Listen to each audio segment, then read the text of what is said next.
I'm here with Chantel Bean and Melissa Dagger. I'm going to let them introduce themselves. Hey y'all, I am Chantel Bean. I have been part of Recovery Spaces since about April 2020. And in that time, I have co-founded some recovery spaces as well as provided support to them. Currently, I am working on a project with other BIPOC folks to update literature, recovery space literature that has historically been white. Our goal is to add BIPOC voices to that literature. Hi everyone, my name is Melissa Dagger. I'm a clinical social worker and I have a private practice, therapy practice here in Boston, and specializing in supporting Black queer folks with support in managing anxiety, depression, trauma, things like that. Cool. Thank you. And I'm your moderator and also a fellow person, Black person in recovery, Black woman in recovery. And I'm a beneficiary of recovery fellowship spaces that have been created by and maintained by people of the global majority, with an emphasis on spaces for Black people, Black recovery, Black stories.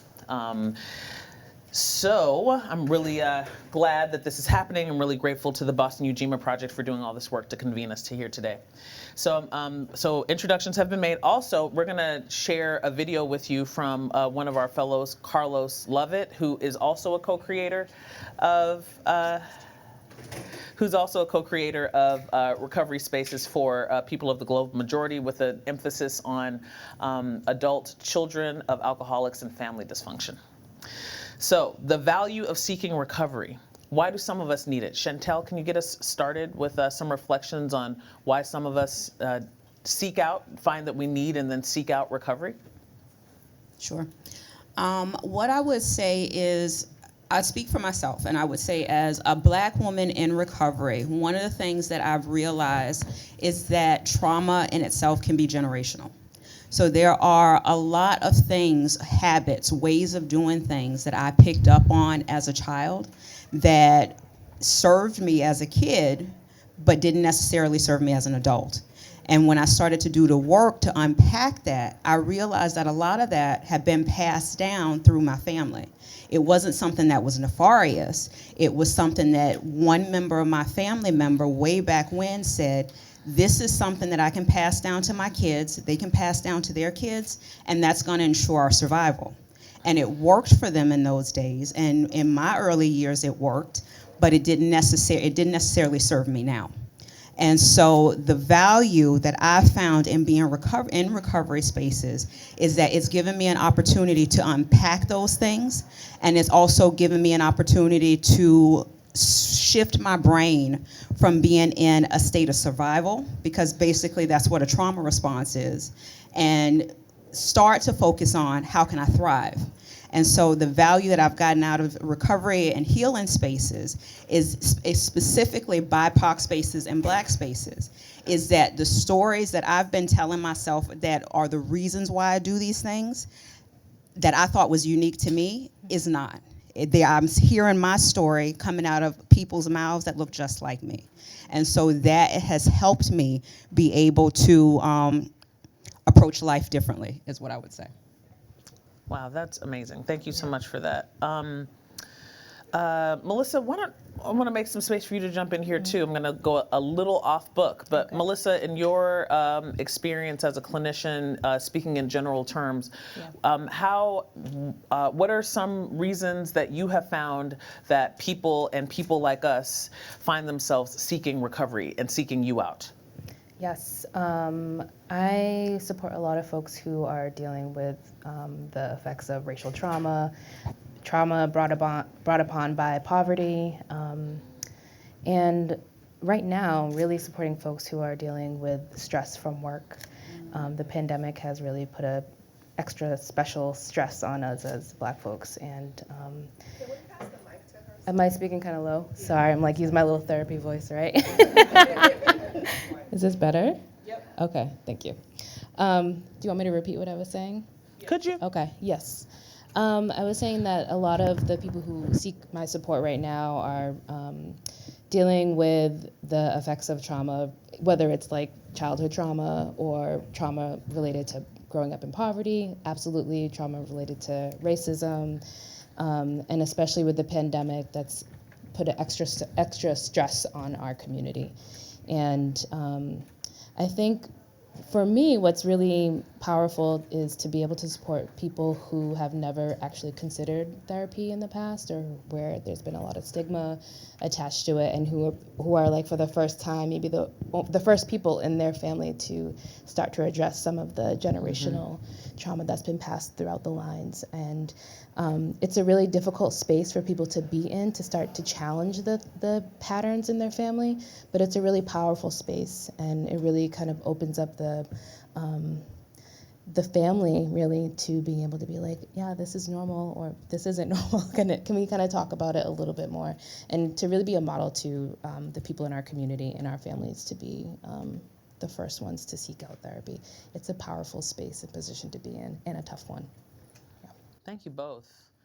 Let's move on to the value of BIPOC, Black, Indigenous, and other people of color, or people of the global majority prioritized recovery spaces.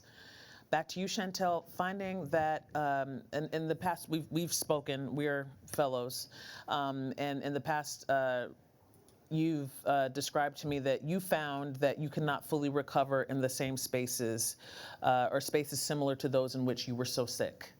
Can you say more about that? So in my experience, when I was a young kid, I'm elementary, I was one of a handful of kids that was cherry-picked and then bussed out into a predominantly white area. So my upbringing all through my childhood, through adulthood, was in spaces where typically I was an only or only a handful. And so to try to combat that, my mom thinking, okay, well, this was a good opportunity for her to get education. She can go there to get education, but I'm gonna make her proud of her Blackness when she's at home. It created almost a, I understood it. I understood the proudness in my Blackness, but then at the same time, I learned that I had to hide that pride in order to navigate those spaces. So the value that I found in joining predominantly Black spaces is that now, because I've heard my story from other people, I don't have to hide it anymore. And one of the other benefits is a lot of times I would experience things in isolation because I was so accustomed to being the only one. So I didn't think that I had people to bounce ideals off of. But now, from being in BIPOC spaces and Black spaces, I don't make a move unless I'm on the phone with some fellows and saying, this is what's going on. I need to create a game plan so that I don't backtrack. And so when I make those calls, I'm able to be more responsible because it's not me just guessing and trying to figure out my own way through whatever the experience is. So it's helping me. The value for me in Black spaces is that it's helping me to be a full person. I don't have to hide myself, and I also don't have to try to figure out things on my own because I'm in community with people who have my best interests at heart. So that's what I would say. Thank you so much for that. Okay, yeah, I identify a lot. We have quite a bit we want to move through. The value of space making for and by people of the global majority and spaces for Black people. Why do some of us do it? We're going to turn to Melissa here. Something that some of us in the room who know Melissa as a clinician and a professional clinician might not know that before Melissa got into her grown folks business, we knew her as the girl who had the person who put on the best holiday parties, the best PBI, predominantly Black institute, POC holiday party. I mean, and it's not just as a function of your community. It's not like these. Everyone was welcome, but by function of your circle of your intimate circle of community here in Boston, you would put on these great holiday parties. And this is before COVID. That's how I came to know Melissa. Nia told me that we had a place to be deep in Boston somewhere every year around Christmas time.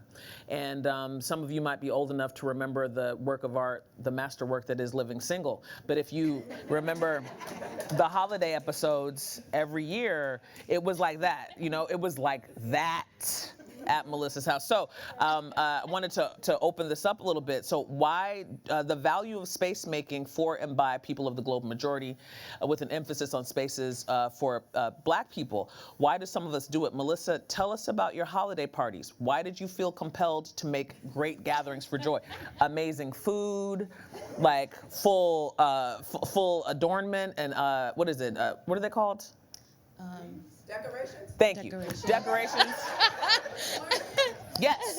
Very, very, very, very rich. Very full. The electric slide would always make an appearance. You know what I mean? It was just like amazing. So you would facilitate these spaces, open up your home, and bring us all in and make us. We might come in, all of us coming in from whatever's happened in Massachusetts that day, like, oh boy, and then we leave feeling like, wow, we have people here. What compelled you to create spaces like that? I think it's exactly that. Just knowing that, Massachusetts or Boston is a very white state and or city, and feeling like the depletion every day, maybe leaving work in a white space, or whether it's education or in your school. I think I was in grad school at that point, and social work, if people don't know, is like very white, and I think there's nothing worse than a white person wanting to like do good, but then also causing a lot of harm along the way and bringing their racism. Thank you. So it was just like, I think it was really creating a space for survival that we can bring our full selves and just have fun in a way that there's no judgment. We can just be like our absolute best selves, and it was just a lot of fun. So people are invited this year. If you're in the Boston area, you can reach out to me. Yes, definitely. Yeah, marketing. Yeah. I would say that's basically it. And I think that it's just it's so needed. And even if it's like just a couple of people gathering, I mean, that's meaningful. Mm-hmm. It doesn't have to be a big old party. It doesn't have to be a holiday. Just gathering together can really be healing for all of us. Thank you so much. So how does that sort of space creation, that positive compulsion to bring people together, how does that relate to the therapeutic spaces you create and maintain as a Black queer woman therapist? Yes. So I will say that my practice, I do individual therapy. Ideally, we would be in a healing space as a group. I think that's something that historically as a people we've been doing, and that you all have found a great healing space. Mm-hmm. But I would say that therapeutically, just being able to be with other people, hearing similar symptoms that you might be experiencing, seeing different ways of healing that match your cultural background, things like that. I think that's vital and important. And it's around there. We're around here. There are Black therapists in Massachusetts and in Boston area specifically, and people who do focus on that group holistic healing. Thank you. I apologize for my low voice. Yeah. I'm the peaceful therapist. I'm here to calm your nerves. You have an ASMR voice. Okay. That's what that is. Yeah. Sign up. It says, no, turn it up. Oh my God. Yeah. Yes. It's very true.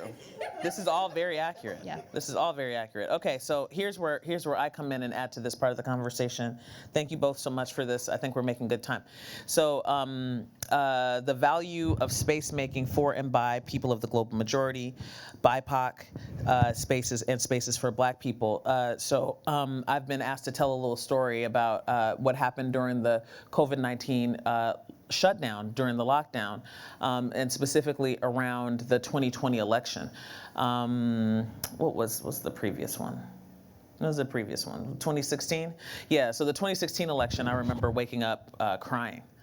And going outside, just feeling really despondent, and heading to work at Massachusetts College of Art and Design, waiting for the bus and seeing this old man walking across the street from my apartment with a red hat, proudly with a red hat, and just feeling like, what's going on? And thinking I was crazy. But then I have students of color who were coming in crying and who were scared. I had international students, one particularly brilliant student from Hong Kong who had been followed in the 7-Eleven off of Boston Common and harassed by a middle-aged white woman. She's a kid. She's literally a first-year student, and who's completely brilliant, and during that time she talked about considering leaving, that she should go back to Hong Kong because it was too scary here, to stay here and to study art and to pursue her dream. She felt like she was in danger. So that was the 2016 election. 2020, we were all in lockdown, and those of us who avail ourselves of recovery spaces, many of them had. Some of us had started, actually, I was working with maybe 7 other Black artists who were, in therapeutic recovery, and we had started meeting every Saturday and facilitating meetings for ourselves. So between 2016 and 2020, those of us who entered recovery spaces and predominantly white spaces were all having these crazy experiences that were pushing us to the edge of these spaces, and possibly, the other side of that edge for some people is the very real possibility of self-harm. Some sort of self-harm. And so when we're speaking about recovery, I'm speaking in general terms about an umbrella, but that this could be, for some people it's gambling, for some people it's marijuana use, for some people it's sex and love, for some people it's alcohol, for some people it's codependence, and for some of us it's family related. So, just by the nature of the first crisis was racism. Before the COVID crisis of isolation, we were experiencing isolation due to racism being prevalent in these spaces. So around the time of the 2020 election, there had been organized by some young people in California an election marathon, an all-recovery marathon, so that we could wait out the election. And we all know that turned out to be an unprecedented time. So what was normally like a one night of counting turned into 4 days of sheltering in place, essentially. And we did that together. So I give the pre-example of how I felt in 2016 to compare that to 2020, when we were having a good old time. We were levitating by the end of it. It was amazing. People were logging in from South Africa, from the UK, from Australia. The Aboriginal woman we called Aunt Brenda calling in from Australia, telling us about how the Aboriginal people had been making recovery spaces for themselves in the heart of the racism of Australia, not waiting for someone to tell their stories, making their own book about their stories, or as Stevie Wonder said, you better tell your story. You better tell your story. So we were doing that. And the first night was like, wow, never been in a recovery space with so many people of color. This is amazing. And then night 2 or day 2, it was 24 hours. So people, just started getting into compulsory service, and we were just making meetings up, just making meetings up, but using the 12 steps as the core principle. And people were coming in talking about love, talking about experiencing being tokenized when learning about love as young people. Just the complete tapestry of experiences globally. We were in these rooms to the tune of sometimes 100 people. A new era, a new generation of recovery for Black people. So people would come in and talk about, or people of color, I had people who started meetings come in and talk about how they started meetings. How they started groups. So it was just this big explosion. By the end of those 3 or 4 days, we weren't even talking about white supremacy anymore. That wasn't actually the centerpiece of the discourse. We were talking about our families. We were talking about our family of origin. We were talking about these patterns, or what in ACA, what we call our laundry list of traits. These things that we do, almost like a mechanism, a survival mechanism, our response to triggers that we don't even recognize are so, as Chantel said, are so generationally ingrained, it's like a loop that we feel like we can never quite get out of, and we're hearing each other's stories, and I'm hearing my story in a way that is not pathologizing my blackness, not pathologizing the experience of alcoholism and drug addiction in my family in the 80s in Los Angeles, where almost everybody got wiped out. But I'm not swallowing these things down because I don't want to be in spaces where people are going to be like, I knew black people were messed up. You know what I mean? It was just amazing. So on the heels of that, some black women and I got together and started having conversations about what it would take to create a space for Black recovery that was all recovery fellowship. This was January 6th happened. We were in a Zoom room having this conversation on January 7th. By Friday, we were in a mixed group with we had Black women, Black trans folks, and Black men, and some non-binary folk, all like putting our heads together to figure out how to do this. By Saturday, we opened a Zoom link and left it open for like 6 hours and just had people, tell that by word of mouth. None of this is public because all of this is to protect us. What's been written about that time was the phenomenon of Zoom bombing, people going into recovery rooms and then people, Zoom trolls coming in and showing like images of like, lynched black people and pornography and, M-bombs and B words everywhere, whatever, just hostile spaces. So, how do we strategize? Like, how do we keep a place like this safe? How do we control who knows about it? What is it? If you know, you know. It's things I learned at Ujima. If you know, you know. And so we spread the word. People were texting each other and WhatsApping each other. And before we knew it, the room was just open, and we were having an open discussion about what it would look like if we could create an all-Black recovery space. And what would be the pros and cons? Some people were like, we can't do that. We just can't do that. And then some people were like, well, why not? And a space like that should prioritize the newcomer and blah blah blah. So that led to the creation of an all-Black people of the African diaspora all fellowship recovery space, and that went for a year, and all of those talks were recorded. We actually have an archive of that. But what was distinct about that space was our model for facilitative practice was cross recovery plus liberation media, which explores a step every month, steps 1 through 12. Conveniently, there are 12 months. I loved it when I figured that out. I was like, wait a minute. We could cover a step a month because there's 12 months. It really was like that for me. So explores a step every month through a positive lens of Black cultural history and productivity. So something that was really important that arose in these open discussions was how much pain exists for so many Black people around exploring Black history, because all that a lot of us have learned is struggle, suffering, abuse, and losing. And so for like a number of people said to me and said to us in that time, there's so much that I don't know and I'm ashamed that I don't know more. But I feel like every time I start to learn something, I get angry and I get sad and I get depressed and I want to use. So that I saw that there was a need there to recontextualize how we're exploring these steps of recovery that are not, they're not copyrighted. Like all of this life-saving material arises from historic traditions, indigenous traditions of healing circles, confession, service, unity.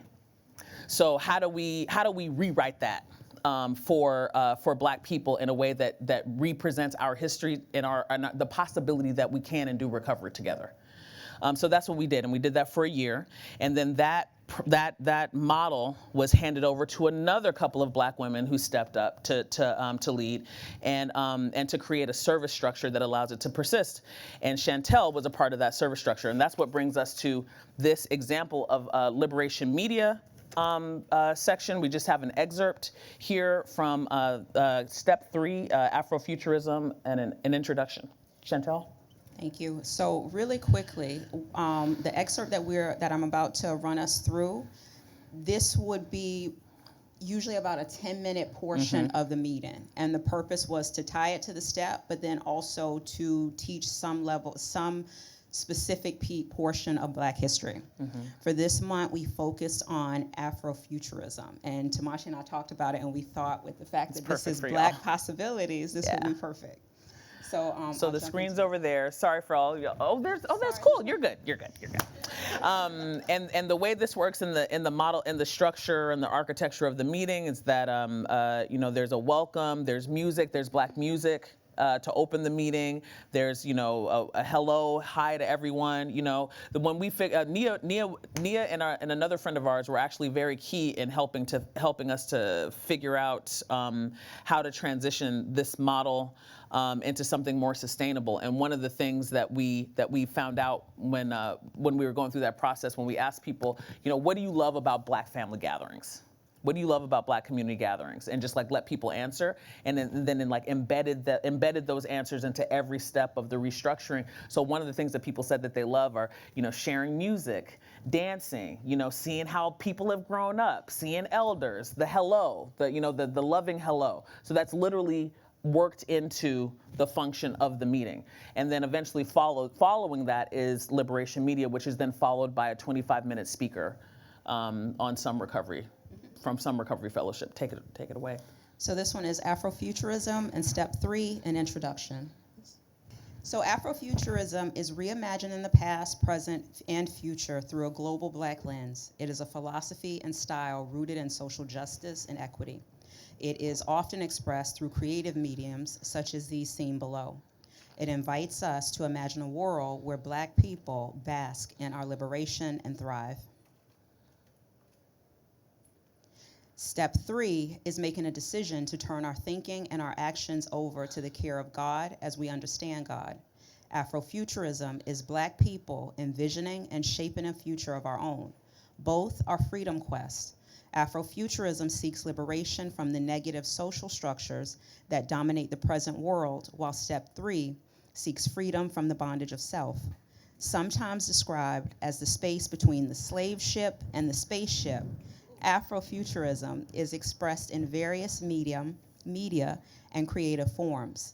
This week, we will overview the expansive world of Afrofuturism.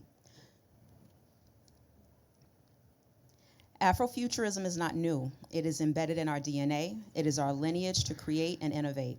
It is part of our cosmology, spirituality, and our faith. It is the Dogon architecture and astronomy.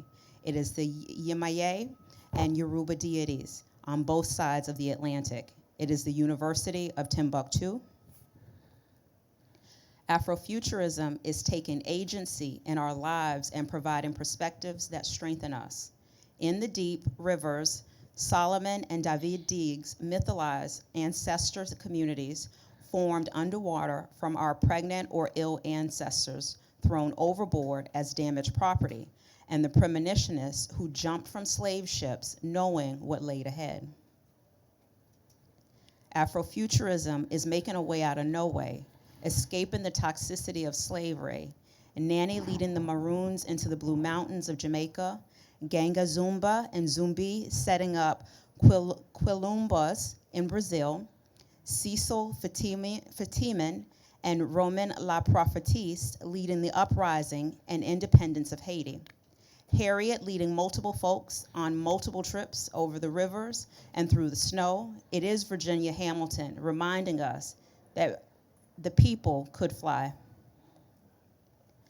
Afrofuturism is the exodusters kicking off the Great Migration, turning their will and lives over to a higher power, going into unknown with faith, creating the self-sufficient towns of Nicodemus, Rosewood, Greenwood, and Allensworth. Afrofuturism is faith, Martin's Mountaintop and Malcolm's Ballad or Bullet speeches. It is the Black Panthers' 10-point program, schools, sickle cell clinics, and breakfast programs. It is Nala Hopkins and Octavia Butler warning us about the future with survival instructions. It's Nindia Okafor leading the new wave of Naija diasporic fantasy writers, taking our gifts like hair and albinism and making them superpowers. Afrofuturism is freedom and liberation, and Africanizing masses born parades into the biggest, baddest international fetes in the Port of Spain, Salvador da Bahia, NOLA, and Nottingham. It is Afro-Funk, ATL, BK, Miami, Johannesburg, and Paris. It is Oakland's Black Pride, Black Joy Parade, and it is most definitely the annual Black Woman is God festivities. Afrofuturism is creating safe spaces for healthy recovery. Early Black AA, LGBTQ POC meetings, BIPOC marathons, Recovery Underground, and the Cookout. Thank you so much, Chantel. So we're going to stop for a moment, and we're going to transition into providing an example of what we're talking about through the lens of adult children of alcoholics and family dysfunction. And I'll start by describing what an adult child is. You're going to meet our good friend Carlos, who is a co-creator of one such safe space. So what is an adult child? The concept of adult child came from Alateens, which is a product of Al-Anon, or for friends and family of alcoholics, that was created at the same time as Alcoholics Anonymous. The concept of adult child came from the Alateens, who began the Hope for Adult Children of Alcoholics meeting. The original members of our fellowship, who were over 18 years old, were adults, but as children they grew up in alcoholic homes. Adult child also means that when confronted, we regress to a stage of our childhood. ACA history with Tony A., that's from 1992. I'm going to read a laundry list to give you an idea of what we mean. So these are characteristics we seem to have in common due to being brought up in an alcoholic household. And actually, let me preface that briefly. So in adult children of alcoholics and dysfunctional families, we meet to share the experience we had as children growing up with social and systemic racism while living in a dysfunctional home environment. We share how that experience affects us in our adult lives today. Dysfunctional homes oftentimes, but not always, include alcoholism or other forms of drug abuse. Family dysfunction can occur in homes that are rigidly religious, militaristic, or punitive, or homes dominated by control, harsh judgment, and perfectionism. Any type of abuse or neglect creates dysfunctional home environments, as can parental mental illness or other forms of parental disability. Persistent debt or gambling can be signs of family dysfunction. Those who were adopted, raised in foster care, or raised in single parent homes may also find that ACA resonates with them as a program of healing and recovery. So just very quickly, I'll just go through this, some examples on the laundry list of traits. We became isolated and afraid of people and authority figures. We became approval seekers and lost our identity in the process. We are frightened by angry people and any personal criticism. We either become alcoholics, marry them, or both, or find another compulsive personality, such as a workaholic, to fulfill our sick abandonment needs. We live life from the viewpoint of victims and are attracted by that weakness in our love and friendship relationships. We have an overdeveloped sense of responsibility, and it is easier for us to be concerned with others rather than ourselves. This enables us not to look too closely at our own faults, etc. We get guilt feelings when we stand up for ourselves instead of giving in to others. We became addicted to excitement. We confuse love and pity and tend to love people we can pity and rescue. This might be a bit much. We're just dropping this on you. It's a little, it was a lot for me at first, but it's transformed my life in the 2 years that I've committed to this, to understanding what this means, and all the different angles that this shows up as. So would you like me to finish this, or is this too much? Okay, I'll just finish this and then we'll. Can we just acknowledge that people should take a breath after healing and receiving some of that? Yeah. Preparing themselves? Yeah. Yeah, Carlos is gonna. We actually have someone who's gonna speak on this, but we thought it was important to just give you all the 14 traits that have been identified. So because what Carlos is actually gonna talk about, what we really want to be talking about, is the importance of space making and advocacy. And so Carlos and Chantel are a part of a working group that is expanding this language to address racial trauma as a part of what brings us about in families. But I'll slow down. And all of this is available. We're making ourselves available afterward. All of this is available online. So this is not something that's only going to stay with us today. So 10 is we have stuffed our feelings from our traumatic childhoods and have lost the ability to feel or express our feelings because it hurts so much denial. 11, we judge ourselves harshly and have a very low sense of self-esteem. 12, we are dependent personalities who are terrified of abandonment and will do anything to hold on to a relationship in order not to experience painful abandonment feelings, which we received from living with sick people who were not able to be there emotionally for us.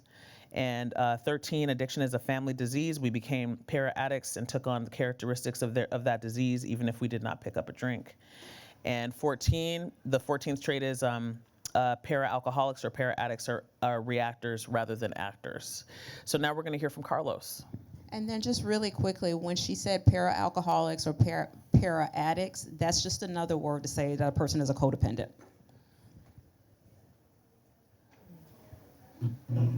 Hello, my name is Carlos and I'm an ACA. And I introduced myself that way because a few years ago I was in denial about growing up in an alcoholic and dysfunctional family.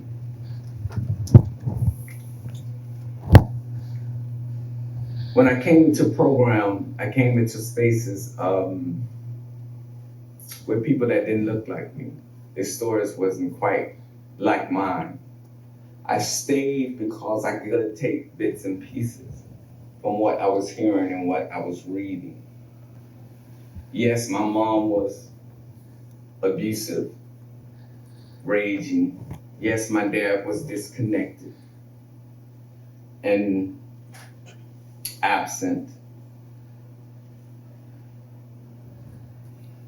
But as I pulled back the layers and I sat with everything, I sat with my grief and my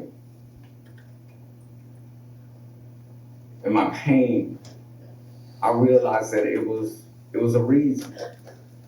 It's a reason why mom treated me that way. It was a reason why dad just couldn't be present. And I started to look so deep because growing up in a community like mine, a community that did not want us there, a community that didn't see me as a person, as an individual, a community that tried to keep me small and told me I didn't matter, a community that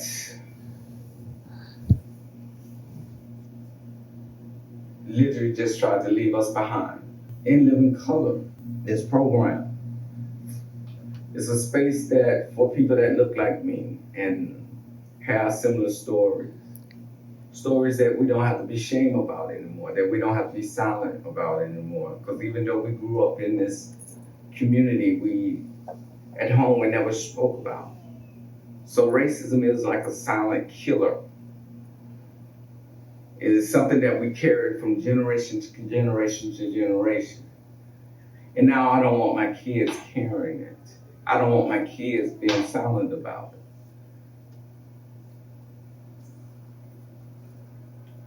So, but I was just approached recently about getting racial trauma and prejudice into the literature. And what I was told about it, well, it wouldn't be easy, it's not gonna be an easy process. Actually, they're not gonna do it. They just flat out say, no, it's not gonna pass. So I started reading in the big red book about how the program started, and it was a group of people that I'm sure that didn't look like me. Nobody like me was in the room.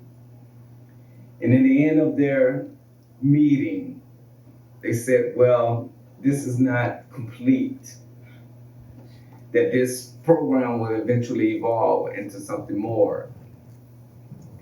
So with that statement, that is what I ran with, because they knew it wasn't complete.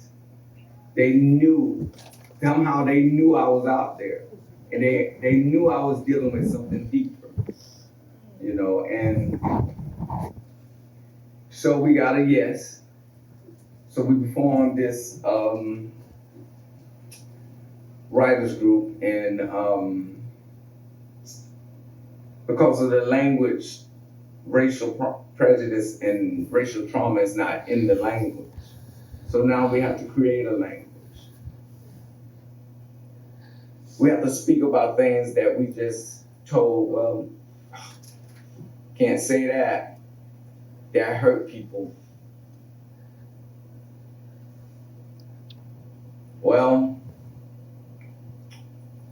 that may hurt people, but it needs to be heard. It needs to be understood, and it needs to be dealt with. So I don't know what it's gonna look like, but I know I'm here for it. I'm here for, just for healing people that look like me, holding space for the stories that that just was hidden, that's hidden deep inside, that keep us stuck, keep us small, keep us running, that keep us addicted.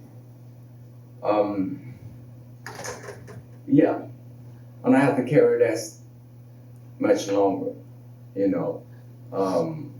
Emily Sunday sings a song called "Let's Read About It." Now people are gonna read about it, and I just appreciate this moment, and thank you for having me. Love you, Carlos. So that's Tamasha. Carlos. So I'm just gonna Tamasha, just sorry, I just wanna- yeah. I just want to normalize, similar to what Linda had mentioned, that like even like feeling very activated, even hearing that list of characteristics, hearing the stories. So just to normalize that if you are feeling kind of activated, tightness, shakiness, kind of having memories brought up for yourself, just to really make sure that you're taking good care of yourself. If you do have to step out, that's fine. Try to get yourself some water. Even utilizing the restroom. Are folks familiar with the restroom? Okay, if you're not, you can ask one of the organizers to guide you over there, to have some space to kind of decompress. Because I think those of us who are in that healing space, whether as therapists or folks who have already been doing this kind of work within themselves, it may feel a little bit easier for us to kind of, read off these symptoms or like experiences. And, we've done the healing work, but for those of us in the room who maybe have that history but haven't yet gotten to the point where we're processing it and moving through it in a really intentional way, it can be really challenging. So I want to just acknowledge that, and I really thank you, Linda, for saying something at that moment, because I myself was like, ooh, internally feeling that shakiness. So just to acknowledge that it is a normal thing to experience, and if anyone wants any support afterwards, I know we're going to mention this, but in connecting with someone, then that's something that all of us can absolutely support you with. And even if you want to just kind of decompress with someone individually, I can offer that support to you. Okay. Thank you so much. Thank you. I apologize for being super conscious of time. I low-key wish we had 2 hours, and what we're pushing to get toward is to open the room for any like questions and comments and reflections from y'all. So that's Carlos. So want to let you know that there are people just like what's happening here with the Boston Ujima Project. That there are community members here who've been here since the beginning of Boston Ujima Project, and there are we are all active. We can all be active in creating the spaces that we need. And I'm speaking as someone who I'm a third generation ACA from California and Texas, from domestic workers, day laborers, and women, lots of black women and girls. Oh, adult children of alcoholics and dysfunctional families. The program that Carlos was just talking about. So what the list that I read off earlier is the laundry list of traits of adult children of alcoholics and dysfunctional families, and family dysfunction can be absent alcohol but be present with militarism or harsh criticism or other ways that our families are affected by racism in the walking world that comes home. So I want to leave us all with the promises. Thanks, Chantel. This is Chantel's idea. I want to leave us all with the promises before we close out with Melissa's thoughts on the power of collective recovery for Black people and other members of the global majority. So the promises, and this is one of a number of fellowship programs that are really helpful in people's lives on the low right now. So 1, we will discover our identities by loving and accepting ourselves. 2, our self-esteem will increase as we give ourselves approval on a daily basis. 3, fear of authority figures and the need to people please will leave us. 4, our ability to share intimacy will grow inside us. 5, as we face our abandonment issues, we will be attracted by strengths and become more tolerant of weaknesses. 6, we will enjoy feeling stable, peaceful, and financially secure. 7, we will learn how to play and have fun in our lives. 8, we will choose to love people who can love and be responsible for themselves. 9, healthy boundaries and limits will become easier for us to set. 10, fears of failure and success will leave us as we intuitively make healthier choices. 11, with help from our ACA or Adult Children of Alcoholics Support Group, we will slowly release our dysfunctional behaviors. And 12, my favorite, gradually with our higher powers help, or whatever that means to people. There's no dogmatic limit on what that means. We will learn to expect the best and get it. 10 minutes. All right, this is perfect. So, Melissa, much like the old days of Jerry Springer, will you leave us with your thoughts? And specifically your thoughts on the power of collective recovery for Black people and other members of the global majority. I'll say that I think even within this space here that we've created, there can be some space for healing, and maybe there has been some, small healing, even if it's just acknowledgement of some of the correct characteristics that you mentioned, or even like recognizing or knowing that such an organization or such a group of people have been coming together.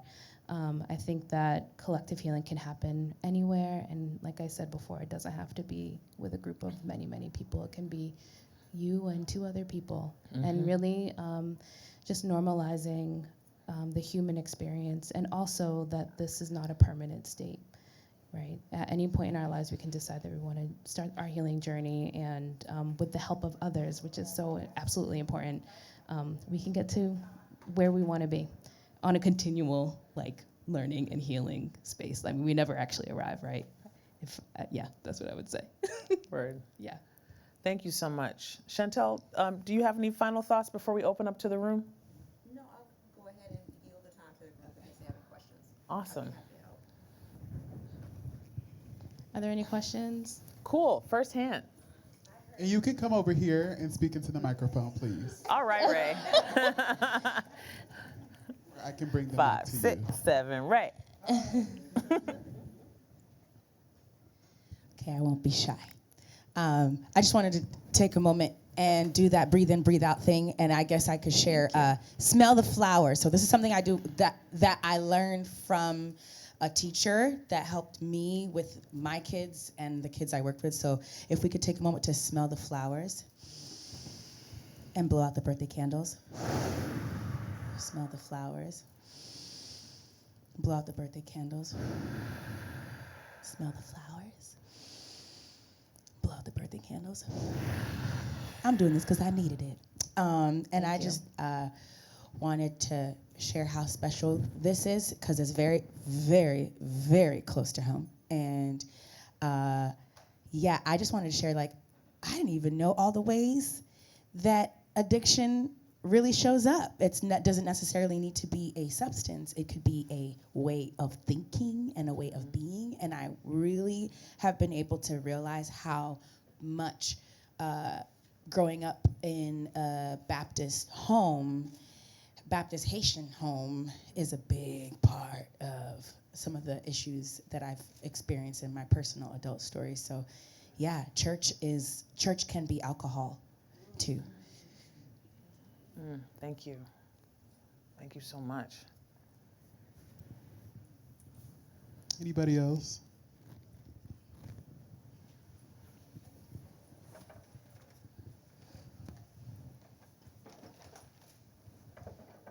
First of all, thank you for this session. I've been trying to figure out ways to, really bring a lot of what you're talking about and speaking to, and working on to, specifically to Black men. And And I'm wondering, especially in terms of thinking through, creating spaces, for or that, Black men can really thrive in and heal in. Has there any bit, like I've found that to be very difficult, I'll be honest. And I'm wondering if there's been anything, any lessons that you've had or any successes that you've had that you'd be able to share, specifically for that purpose. One of the innovations of this time, thank you so much. What's your name? I'm Gerald. Gerald, I'm Tamashi. Thank you so much for being here and for bringing that up. And one of the innovations of this, unprecedented time of the last 3 years, what we're all survivors of, in our community was the advent of a list that is private, it's not public, of BIPOC recovery meetings across fellowships and across areas of focus. And across communities, like specific communities to be served. So some spaces are for all people of the global majority, some spaces are for BIPOC and allies, some spaces are just for Indigenous people, First Nations people of North America, some spaces are just for AAPI people, and some spaces, there's a space that's just for Black women. I have heard of rooms, or maybe a room. I've heard of, there's a few now? There you go. See, because I'm in my normal routine, so I just I just go where I go. But I do have brothers. We do have brothers in this. Carlos being one of them. So I think both Chantel and I can we can talk afterward, and we'd love to slip that list to you, and invite you to just check out some spaces that already exist and link up with folks. I mean, it's kind of, this crisis, the crisis of isolation, led to a lot of creative production and like unity, community making that just we wouldn't have been able to find each other otherwise. So it's ended up not being as hard as it was before what we've all gone through for us to find each other and to build exactly in the way that you're describing. So there's some good stuff waiting for you. We're just a tap away now. And I was going to say that there's a public list of clinicians of color in Massachusetts or Rhode Island that I don't know how I can pass it on to everybody. It's just a basic Google Doc. And I think the biggest thing really is the relationship building, kind of like everything that we've been doing in this entire conference is meeting other folks and seeing and normalizing the fact that like therapy is something that we all could really benefit from. We all have a history. We're all living in this society, and so just by virtue of that, we could be really therapy could be beneficial to us. And yeah, so I think that building those relationships and having those just normal kind of conversations, trusting conversations with other men could really be a supportive thing for people. I know that there are some programs that happen within like barbershops, and it really is, it's just like conversations between men that talk about like mental health and like, wow, this is really difficult for us living here, and the things that we struggle with, and patriarchy and things like that. So I think there are models out there, and I definitely have heard of it in Massachusetts, if that's where you're from. I can pass it on to you. We actually are coming up on time, so you want one more? Yes, please. Okay. There's Jared had his hand up first, and then let's continue. Let's continue as we move out. And again, we're all available. Okay. Yeah, Jared. Here, Jared. There's a. If you could like make it really quick, and then like before Ray can get to you, pass it to that sister right there. No, we can't. Sorry, I'm in trouble. See, this is why I was pushing the way I was. Sorry. Hi, everybody. Jared, Boston Ujima Project. I talked to you afterwards, brother, about something specifically, but I thought it would benefit the group to hear this. So, this year I started therapy. I was a convert. I was not always a believer. I supported it for everybody else. And there was no stigma to me. I was like mental health support, but I don't need it. But it ended up being effective because I got a black woman with big auntie energy. And that's what I needed. I couldn't hear what she tells me from a man or from a white person. So like to have an older black woman specifically, like that's what I needed in my healing journey. And I also went to the Kripalu Center for Yoga and Wellness. If anyone's heard of it, it's in the Berkshires, Western Massachusetts. And I started, well, I didn't start it, but I was part of the first cohort of this group called Permission and Refuge, specifically for men of color, BIPOC-only space, begun by Reggie Hubbard from Active Peace Yoga and Danny Fluker from Black Boys at Home. And they came together to facilitate this collective healing circle for men at Kripalu called Permission and Refuge. As opposed to just calling it a retreat, it was permission specifically because how often in life do we, as men of color, get to just be and show up fully as ourselves without apology or exception. And then refuge as opposed to retreat, where we went not to run away or escape, but to fortify and come together and build each other up.